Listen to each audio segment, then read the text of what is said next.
Shalom Bapak Ibu Saudaraku, kita bersyukur Tuhan pertemukan kita di hari terakhir di minggu ini. Tentu itu adalah anugerah dan berkat dari Allah buat saudara dan saya. Mari sebelum kita memasuki minggu yang baru, kembali kita bawa kesediaan kita untuk menerima firman-Nya. Mari bersama kita menyerahkan semuanya ke dalam kuasa Tuhan, supaya firman pagi ini menjadi berkat bagi kita. Dan mari kita awali dengan doa saudaraku, mari kita berdoa. Tuhan Yesus, terima kasih kami boleh ada di hari Sabtu pagi ini. Kami sungguh bersyukur karena Tuhan terus menyertai kami. Berkenan kami yang ada di hari yang kudus ini Tuhan, Engkau urapi kami dengan firman-Mu, sehingga lewat firman Allah di pagi ini kami semakin disemangati untuk mau melakukan yang terbaik dalam hidup ini demi untuk kemuliaan nama Tuhan. Sehingga di dalamnya pun kami diberkati oleh-Mu. Terima kasih Tuhan untuk semua kebaikan-Mu.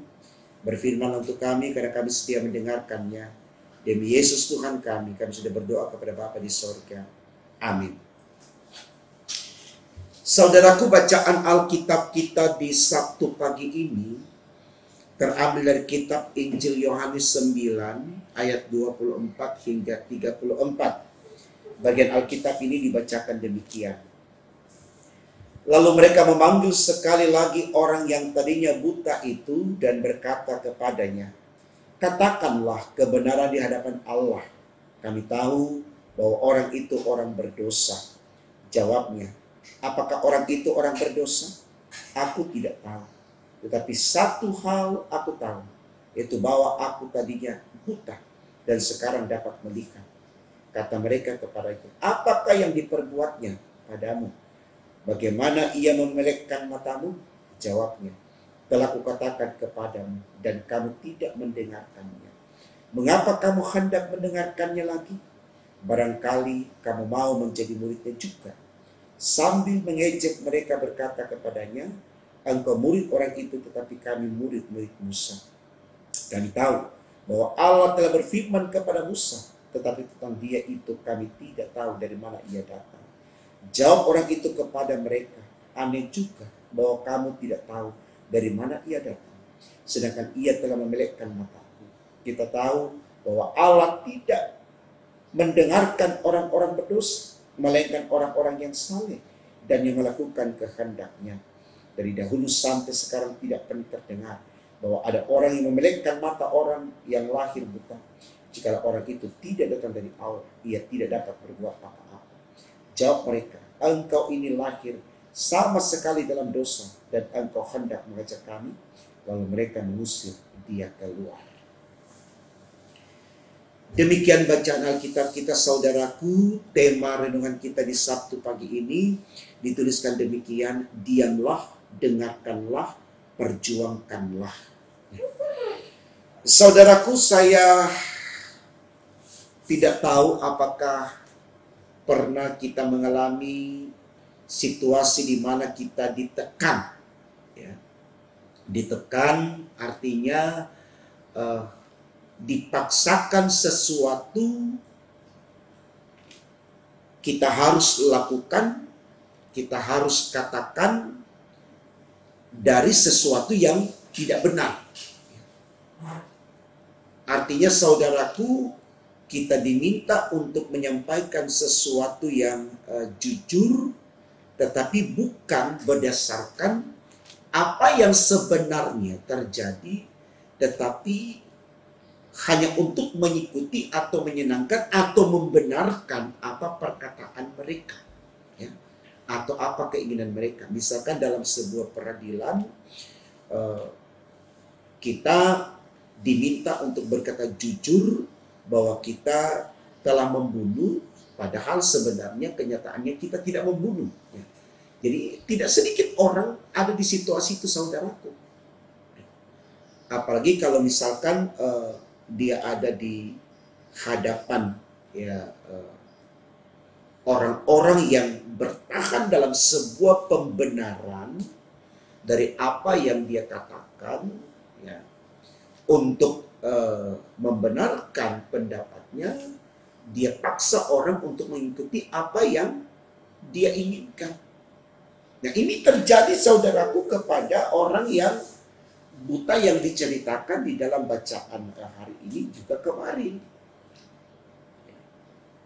Orang-orang Farisi tekan orang buta ini dengan berkata, katakan saja kalau dia itu orang berdosa. Kalau Yesus itu orang berdosa karena dia tidak datang dari Allah. Yang datang dari Allah itu Musa, bukan Yesus. Ditambah lagi kebenaran menurut mereka karena Yesus melakukan perbuatan baik itu di hari Sabat, yang dalam tradisi Yahudi itu sangat ditentang, sangat dilarang dan dipegang kuat oleh orang Farisi. Nah, untuk membenarkan prinsip mereka, mereka memaksa orang buta ini untuk mengiyakan pembenaran yang lahir dalam pikiran mereka, walaupun bertentangan dengan ajaran Kristus yang datang dari Allah tentunya. Ya, kita lihat dalam ayatnya yang ke-24 dikatakan ini. Lalu mereka memanggil sekali lagi, artinya sudah pernah mereka panggil si buta ini yang telah melihat untuk mengatakan siapa dia, bagaimana proses sampai kamu bisa melihat dan seterusnya, dan orang buta ini sudah menjelaskan bla bla bla bla bla, ya. Tapi ternyata penjelasan di awal itu tidak membuat orang-orang Farisi ini ngeh atau mengerti. Lalu dipanggil lagi dia, ya. Dikatakan lalu mereka memanggil sekali lagi orang yang tadinya buta itu dan berkata kepadanya, katakanlah kebenaran di hadapan Allah. Bayangkan, mereka pakai nama Allah di sini. Tidak sedikit orang, Bapak Ibu Saudaraku, mengatasnamakan Tuhan untuk menyenangkan hatinya, untuk membenarkan pendapatnya. Padahal itu cuma tipu muslihat saja supaya orang merasa, dia lo pakai nama Allah. Tidak sedikit orang yang disumpah atas nama Tuhannya dan seterusnya, ya, supaya menunjukkan bahwa dia tidak akan mungkin melakukan kesalahan. Dia sudah bersumpah kok, dia sudah berjanji dan seterusnya. Tapi ternyata, ya, kalau kita mau jujur, justru banyak orang-orang yang mengatasnamakan Tuhan yang melakukan kejahatan. Jadi dia bertopeng di balik kata Tuhan, ya. Dia bertopeng di balik kata ideologi Pancasila yang mengajarkan hal-hal yang positif dan imani, hal-hal yang manusiawi. Dia memaparkan segala macam materi, pendapat, ya, seakan-akan sebuah refleksi hidup yang luar biasa, ya, yang menurut orang, waduh gila banget, orang ini perfect banget, tidak mungkin dia akan jatuhkan orang lain, tidak akan mungkin dia melakukan kesalahan. Tapi ternyata ketika ditelusuri dan diteliti dengan begitu serius, ternyata pelaku dari kejahatan itu adalah mereka. Jadi di sini juga, ya, mereka minta kepada, katakanlah kebenaran di hadapan Allah, ya. Kami tahu orang itu orang berdosa. Dia sudah langsung mengklaim kalau orang itu berdosa. Jadi dia mau orang buta ini juga berkata sama seperti mereka bahwa orang itu orang berdosa, bahwa Yesus itu orang berdosa, ya. Tapi apa dikatakan sama si buta ini, saudaraku? Dia kata, jawabnya, apakah orang itu orang berdosa? Aku tidak tahu. Tetapi satu hal yang aku tahu, yaitu bahwa aku tadinya buta, ya, dan sekarang dapat melihat, titik.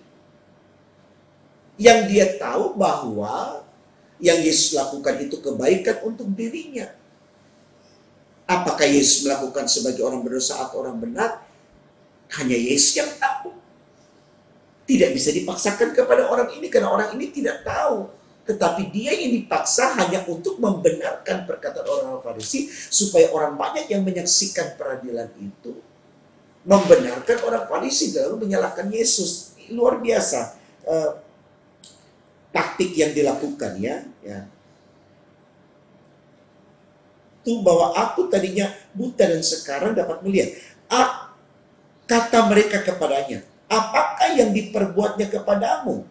Bagaimana ia memelekkan matamu? Jawabnya, tidak, telah kukatakan kepadamu dan kamu tidak mendengarkannya. Mengapa kamu hendak mendengarkannya lagi? Jadi yang benar ini siapa? Dari awal sudah dijelaskan.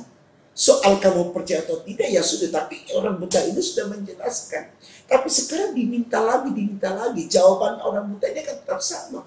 Wes, dia cuma ketemu Yesus. Yesus bilang, begini, cuci badanmu.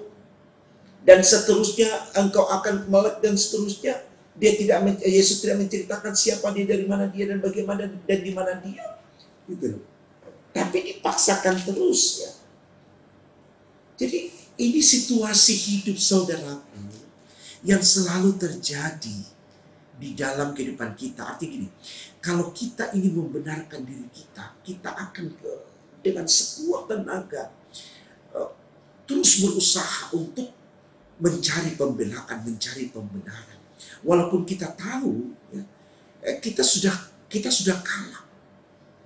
Kita bisa lihat dalam peradilan, ya. Sudah dijatuhkan vonis banding, jatuhkan vonis banding, jatuhkan vonis banding, ya. Sampai tingkat yang paling tinggi, ya, dengan tujuan supaya selalu bisa dibenarkan, ya.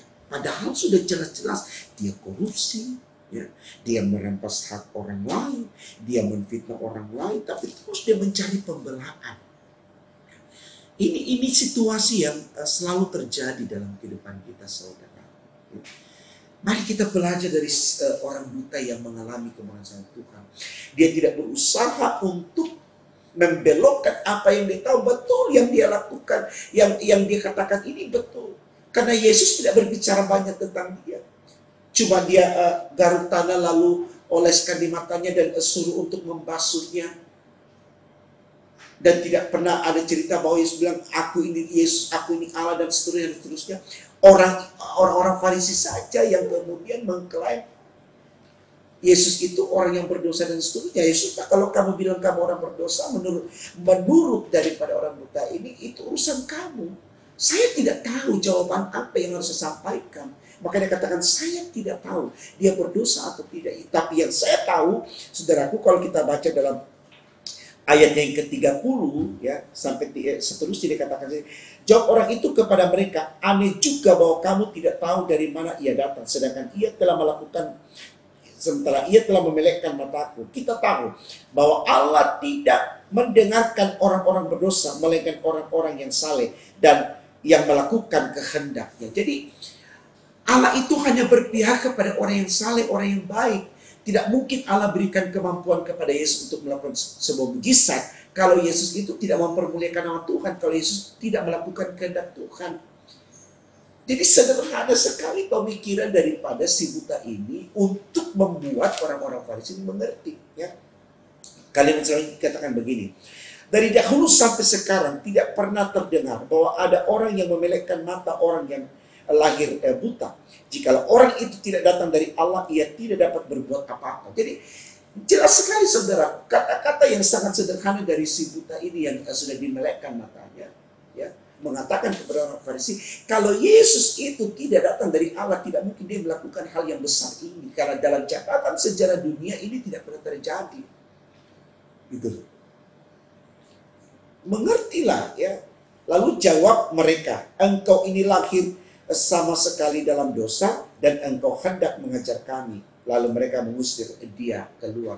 Jadi bagaimana orang Farisi meminta orang berdosa untuk memberikan sebuah jawaban, sementara di mata mereka orang berdosa itu tidak pernah benar. Ini sudah, dari sini kita sudah bisa lihat, saudaraku, untuk apa dia meminta pertanggungjawaban dari orang berdosa kalau dalam pandangan mereka orang berdosa itu sudah tidak pasti benar. Gitu loh. Ini kan aneh, gitu. Dia mau mencari jawaban dari orang yang berdosa. Menurut mereka dari lahir orang ini sudah berdosa. Sekarang dia minta sebuah pembenaran dari orang berdosa. Kalau dia mau cari orang pembenaran dari dalam sebuah kebenaran, dia harus cari orang yang benar, gitu. Supaya dia tidak saling bantah-membantah.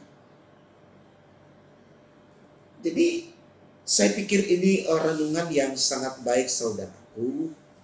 Kalimat terakhir di tema kita katakan perjuangkanlah. Sepanjang itu baik kita perjuangkan.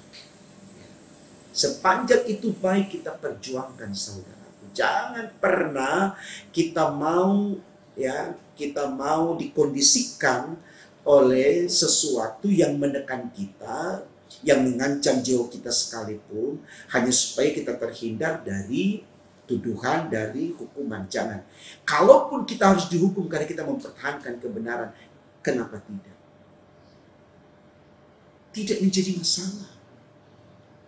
Ya. Dalam khotbah kemarin saya katakan Sadrak, Mesak, Abednego bersedia untuk dihukum untuk sesuatu yang tidak dia lakukan. Bahkan Paulus juga bersedia untuk dipenjarakan untuk sesuatu yang tidak dilakukan. Yesus juga bersedia dianiaya bahkan sampai disalib untuk sesuatu yang tidak dia lakukan. Dia tidak peduli. Hukum saja kalau kalian menghukum. Tapi kita lihat di sini sebuah pembelaan dari Allah kepada orang-orang yang benar. Ya, kadangkala kita sudah diiming-imingin, udah kamu bilang aja salah deh, nanti saya kasih hadiah ini, bla bla. Oke deh kalau gitu cari amannya gitu ya. Tidak akan aman saudaraku. Kalau kita bebas dari pengadilan dunia, di pengadilan Allah kita tidak akan bebas. Jadi ada dua pengadilan yang akan kita hadapi, pengadilan di dunia dan juga pengadilan di akhirat, pengadilan Allah. Ya. Apa artinya kita bebas di pengadilan dunia?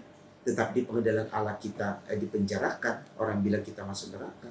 Lebih baik kita dipenjarakan di dunia, tapi di akhirat kita dimenangkan, kita dibebaskan, kita tidak menjadi terdakwa. Saya pikir itu lebih baik saudaraku. Ini yang dilakukan oleh orang kota tadi.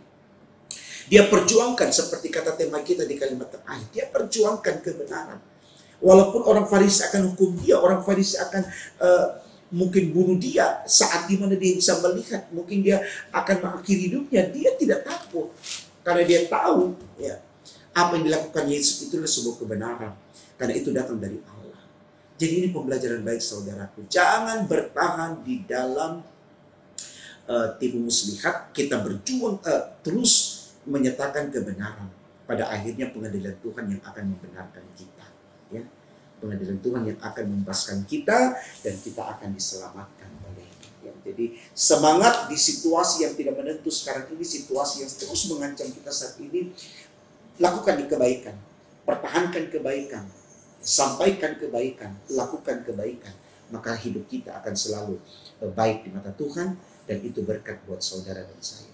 Selamat berjuang untuk itu saudaraku. Tuhan Yesus Allah yang menyertai, Allah yang Immanuel akan selalu ada untuk saudara dan saya. Tuhan memberkati firman-Nya. Amin. Mari kita berdoa saudaraku. Terima kasih Tuhan, kami sudah diberi pengertian dalam renungan pagi hari ini bahwa seperti apapun tekanan yang kami hadapi hanya untuk membenarkan hal-hal yang salah, untuk menyalahkan apa yang kami pertahankan benar. Kami mohon Tuhan kuatkan iman kami agar kami tidak tergoda, agar kami tidak terjebak. Kami tetap mempertahankan kebenaran, kami tetap menyatakan kebaikan. Kendati pun mungkin di balik kebenaran dan kebaikan itu kami mendapatkan sebuah penghukuman, kami dicerca, kami dihina, kami dikucilkan. Tapi kami percaya ketika kami dibenarkan di mata Tuhan, maka Tuhan akan menolong kami. Dan pertolongan dari Tuhan menjadi berkat bagi kami dan akan menyenangkan kami karena pertolongan dari Tuhan itu berkat dan menjadi keselamatan bagi kami. Tolong kami Tuhan Yesus, karena kami hanya terus mau berusaha hidup di dalam kuasa kasih-Mu tanpa harus terpengaruh dengan ajaran, paradigma, tekanan dan sebagainya yang ada di dunia ini yang hanya akan selalu menyesatkan kami. Terima kasih untuk semua kebaikan-Mu Tuhan. Kami siap melangkah menuju ke minggu yang baru dengan percaya Tuhan menyertai memberkati kami. Ini doa kami Tuhan, sempurnakan dan kabulkan karena kami berdoa hanya dalam nama Tuhan Yesus telah kami yang hidup. Haleluya, puji Tuhan. Amin.